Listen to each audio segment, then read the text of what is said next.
existe uma igreja ou várias igrejas? A resposta é, a gente olha assim e vê que existem várias igrejas. Correto? A primeira pergunta, a primeira resposta que a gente tem que dar é que sim, existem várias igrejas, porque de fato existe a paróquia São Pedro e São Paulo, existe a paróquia São Sebastião, existe a igreja Brasil para Cristo, existe a igreja Universal do Reino de Deus, existe a igreja Presbiteriana Central, então existem várias igrejas.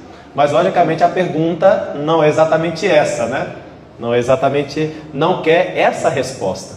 O que a gente está perguntando é se quando a gente fala igreja, existe a igreja católica como a igreja verdadeira ou realmente todas as igrejas são verdadeiras, né? Que é mais ou menos a mentalidade que existe hoje, mais ou menos assim, Deus é um só, né? Religião não salva ninguém, não é assim que a gente escuta? Deus é um só, religião não salva ninguém, placa de igreja não salva ninguém, o importante é acreditar em Deus, né?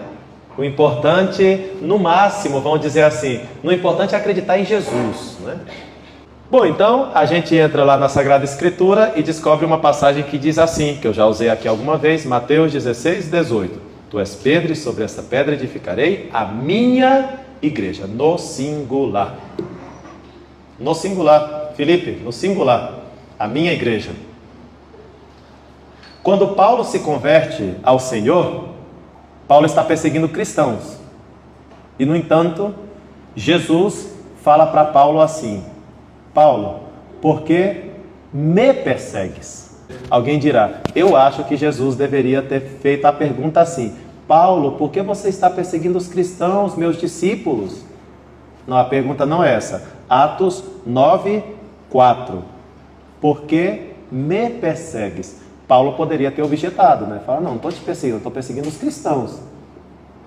E no entanto a pergunta de Jesus para Paulo é: por que me persegues?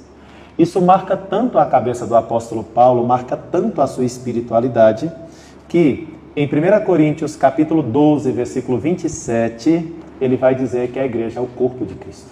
Em Romanos capítulo 12, ele desenvolve a sua teologia do corpo.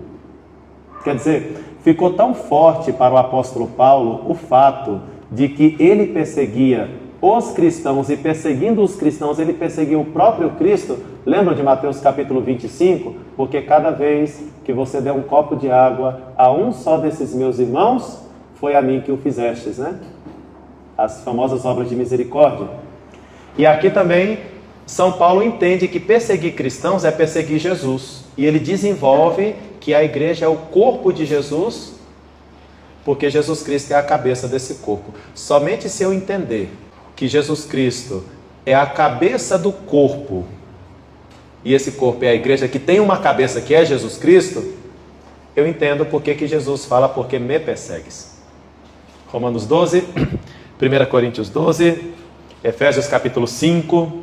Então está cada vez mais claro que Jesus tem um corpo, que ele funda a sua igreja, que depois em 1 Timóteo 3, 15, o apóstolo vai dizer que a igreja é a coluna e o sustentáculo da verdade.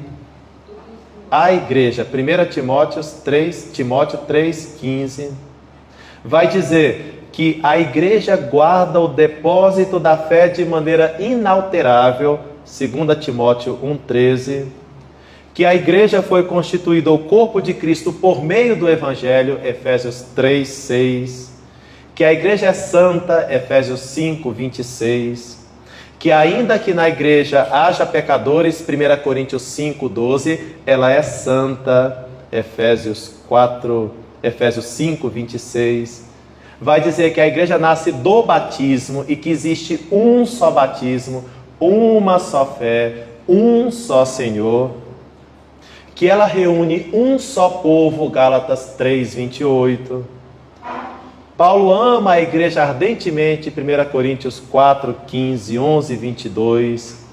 Ensina que esse amor à igreja deve estar marcado por sacrifícios pessoais.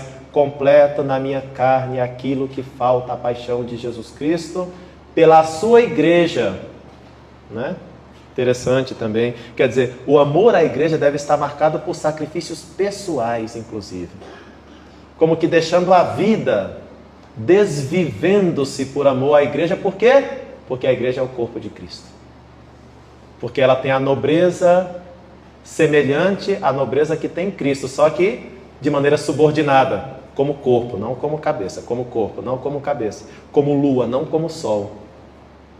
Enfim, vai continuar. Todos os membros do povo cristão são chamados a amar e a servir a igreja mediante o exercício dos próprios carismas, 1 Coríntios capítulo 12. Até que a igreja ela é tão importante que ela há de ser um dia a Jerusalém Celeste, Apocalipse capítulo 21. A igreja na pátria, a igreja no céu, é a realidade perfeitíssima que se expressa na realidade da terra, na igreja da terra.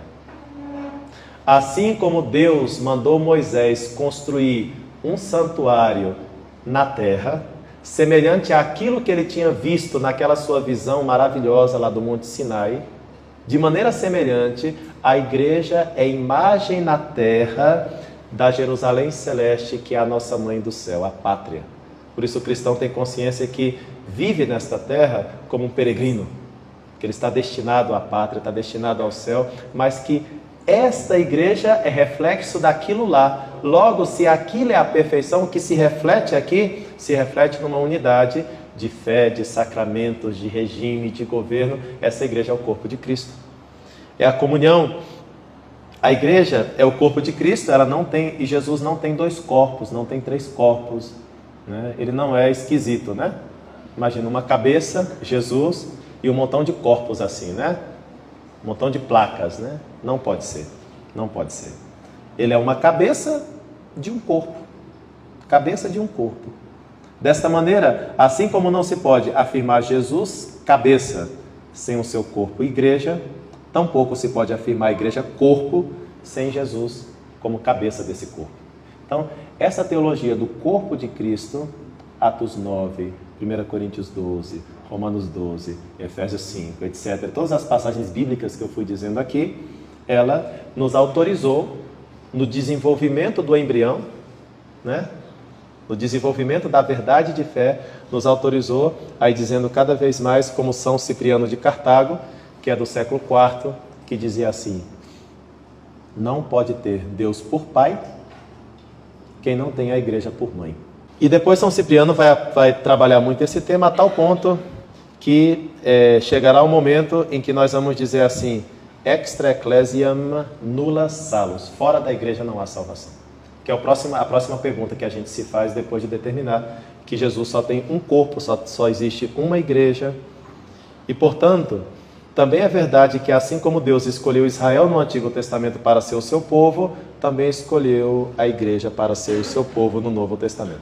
Pessoal, se o povo de Israel, se os judeus, tivessem aceitado Jesus Cristo, com certeza a Igreja Católica não teria a estrutura que ela tem hoje. Não teria. Ela teria uma outra estrutura. Em primeiro lugar, a sede seria em Jerusalém. A igreja principal seria o Templo de Jerusalém, não a Basílica de São Pedro. Quer dizer, nós teríamos outras estruturas.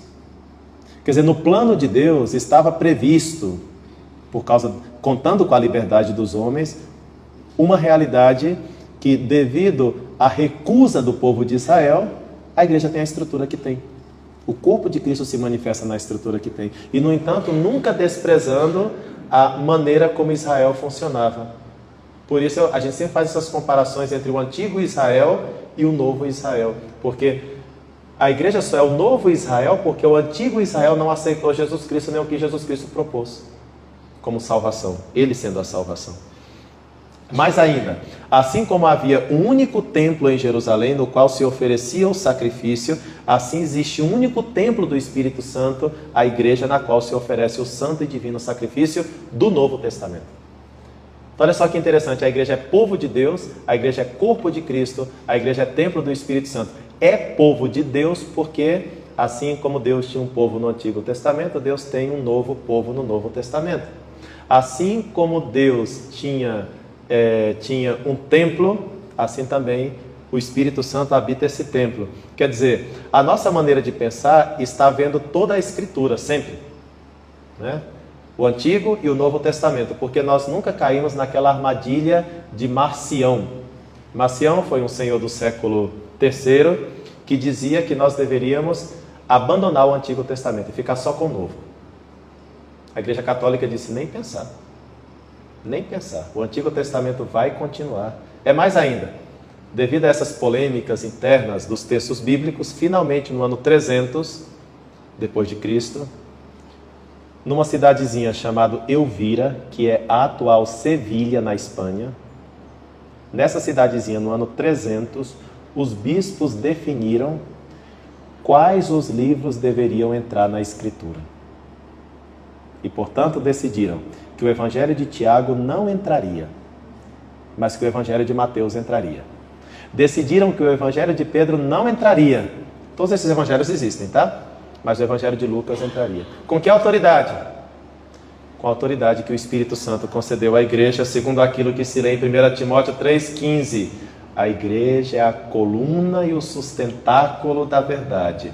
A Bíblia que nós temos na mão é produto dessa autoridade de um contexto interpretativo e que se fez valer no ano 300, na cidade de Elvira, a atual Sevilha, na Espanha, e a partir daí essa norma ficou para toda a igreja. Quer dizer, Santo Agostinho falando, né? A Escritura está mais no coração da igreja do que nos livros escritos. Santo Agostinho de novo: eu não acreditaria nem mesmo nos evangelhos se a autoridade da Igreja Católica não me dissesse que eu tenho que acreditar nos evangelhos. Porque de fato foi assim. Por que o Evangelho de Tiago não entrou? Por que o Evangelho de Pedro não entrou? E eles existem, tá? Foi publicado uma edição muito bonita, não sei qual foi a editora, há pouco tempo, dos chamados Apócrifos do Novo Testamento, né? Que está lá o Evangelho de Tiago, de Pedro, o Testamento dos Apóstolos, não sei se é Testamento de Isaías, e todos esses livros apócrifos, né? E não entraram, porque a igreja é a coluna e o sustentáculo da verdade. Quer dizer, a Igreja Católica em seu estado embrionário também o é em todos os estados e séculos. Por isso, a lógica cristã nos últimos séculos foi assim. 1054, os ortodoxos brigam com o Papa e o Papa briga com os ortodoxos. Eles não se entendem. Aí, o patriarca de Constantinopla, que se chamava Miguel Cerulário, deposita uma bula de excomunhão ao Papa, excomunga o Papa, na Basílica de Santa Sofia. O Papa está excomungado, né? Perdão, primeiro eles negociam, aí os legados pontifícios excomungam o Miguel, o Dom Miguel, o patriarca de Constantinopla. Aí o Dom Miguel fala assim: o Papa me excomunga, então eu vou excomungar o Papa. Ele excomunga o Papa. Os dois se auto-excomungam, né? Só que na mente católica é assim: olha, se você quer sair, tá bom, saiu. Nós continuamos a existir. Quer dizer, para Roma, para a igreja do ano 1054, quem se separou foram eles. Por quê? Porque vocês eram dos nossos. Você foi separado dos nossos. Então é você que tem que se justificar perante a unidade cristã e não nós que temos que justificar-nos perante você. Porque a gente entende que eles se separaram da Igreja Católica. A gente chama isso de cisma. O primeiro grande cisma foi o cisma do Oriente, que deu os ortodoxos. Mas a gente sempre entendeu assim: nós cá estamos na nossa unidade católica. Eles se separaram, logo são eles que têm que se explicar. Não somos nós que vamos nos explicar diante desse cisma. Século XVI, Lutero e companhia se separam da igreja, a mesma mentalidade. Fala: olha, nós estamos aqui há 16 séculos, temos celebrado missas há 16 séculos, atendemos confissões há 16 séculos, acreditamos em Maria há 16 séculos, a gente faz imagem há 16 séculos, portanto é você que tem que se explicar. Não sou eu que tenho que me explicar perante você. Claro, para não deixar esses nossos irmãos, essa foi a mente católica sempre. Então, e a mente católica foi assim: para não deixar esses nossos irmãos no erro da separação, a gente tentou fazer apologética, explicar as coisas, dialogar, né? Na pedagogia católica a gente é discípulo. E a gente sempre vai ser discípulo, e Jesus é mestre, e a igreja é mestra. E nós escutamos, nós aprendemos.